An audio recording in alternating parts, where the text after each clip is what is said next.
ময়মনসিংহ শহর art and culture শহর। এই আমাদের শহরের যে ব্র্যান্ডিং আছে, প্রশাসনিক ব্র্যান্ডিং, সেটি হচ্ছে the city of art and culture. তো আমরা এই ময়মনসিংহ শহরকে চিনি জয়নুলের শহর হিসেবে। কোটা আন্দোলনকে কেন্দ্র করে যেই দিন সরকার পদত্যাগ করে, ঠিক সেই দিন বিকেলবেলা কয়েকজন দুষ্কৃতিকারী অনেক স্থাপনার উপর আঘাত করে একটি সেই অনেকগুলো স্থাপনার আগে আমরা দেখেছি যে এখানে জয়নুল আবেদিন সংগ্রহশালার সামনে যে ভাস্কর্যটি আছে সেখানেও আঘাত করা হয়েছিল। তো জয়নুল আবেদিন সংগ্রহশালার উপর আঘাতটি ময়মনসিংহের সাংস্কৃতিক অঙ্গন সহ যার সচেতন সকল মানুষের মনে আঘাত করেছে এবং সবাই ক্ষুব্ধ হয়েছে। তো বিশেষ করে যারা শিল্প সাহিত্যের সঙ্গে জড়িত আছে, বিশেষ করে যারা শিল্পী, তারা দারুণভাবে মর্মাহত হয়েছে। শুধু ময়মনসিংহের শিল্পীরা নয়, সারা দেশের শিল্পীরা এত উদ্বেগ এবং ক্ষুব্ধ হয়েছে তারা, এবং উদ্বেগ প্রকাশ করেছে। জয়নুল শুধুমাত্র ময়মনসিংহেরই একজন সম্পদ নয়, সারা বাংলাদেশের পৃথিবীর একজন শিল্পাচার্য জয়নুল আবেদিন। আর তার এই শিল্প ভাস্কর্যটি আজকে শিল্পীরা এখানে হাসান মাসুদ এবং শিল্পী হোসেন ফারুক, শিল্পী রাজন সহ অনেক জুনিয়র শিল্পীরা এসেছে এখানে। যমুনা টেলিভিশন থেকে সরাসরি এখানে প্রচার করছে। তো শিল্পীরা এসেছে আজকে, তারা একটি সংস্কারের উদ্যোগ নিয়েছে। অল্প কিছুক্ষণ পর্বে জয়নুল আবেদিনের যে ভাস্কর্যের যে আগের যে চেহারা, সেই চেহারা আমরা দেখতে পারবো। আমরা দেখতে পাচ্ছি যে এখানকার এই আজকের এই সংস্কারকে কেন্দ্র করে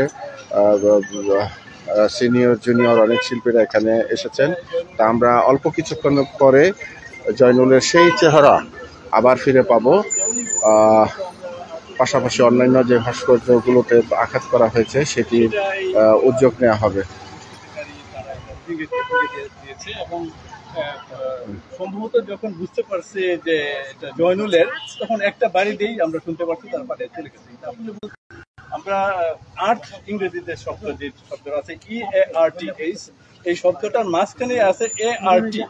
তো এই ART যদি আমরা কেটে দিই তাহলে থাকবে EH, তারপরে EH মানে মানে কষ্টের সাউন্ড থাকবে।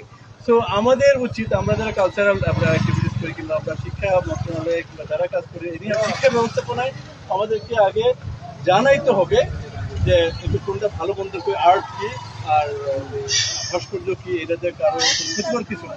আমরা ওদেরকে চেনাই নেই, না চেনানোতে আমাদেরকে দোষ দিতে পারছি না। তো না জেনেই তারা এই কাজটা করে ফেলেছে। বুঝতে পেরেছি। আমরা আরেকজনের সাথে কথা বলি, হাসান মাসুদ।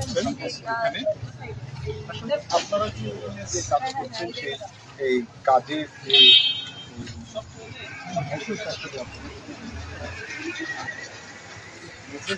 সেইটাই, জয়নুল আবেদিন কিন্তু প্রথম এই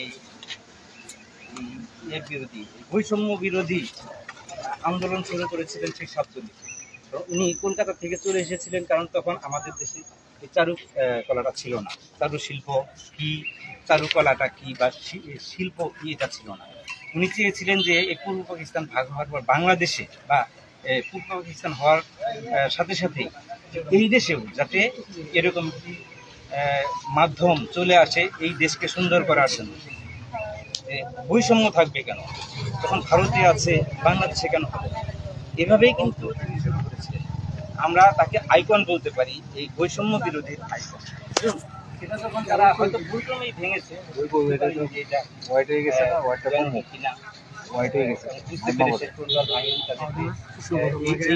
আসার জন্য তাদের ধন্যবাদ। তো আমরা চাচ্ছি যে এখন যে বৈষম্য বিরোধী আন্দোলন, সেটা ঠিকভাবেই যাতে বৈষম্য বিরোধী হিসেবে যাতে আমরা কাজ করে যেতে পারি এবং বৈষম্যহীন একটি সমাজ ব্যবস্থা করতে পারি, তার জন্যই আমরা আইকনকে আমরা আবার পুনর্নির্মাণ যারা এখানে কাজ লাইভ দিয়ে রাখছো Ainda যমুনা দেখাইতেছে ডালি সব দেখাইতেছে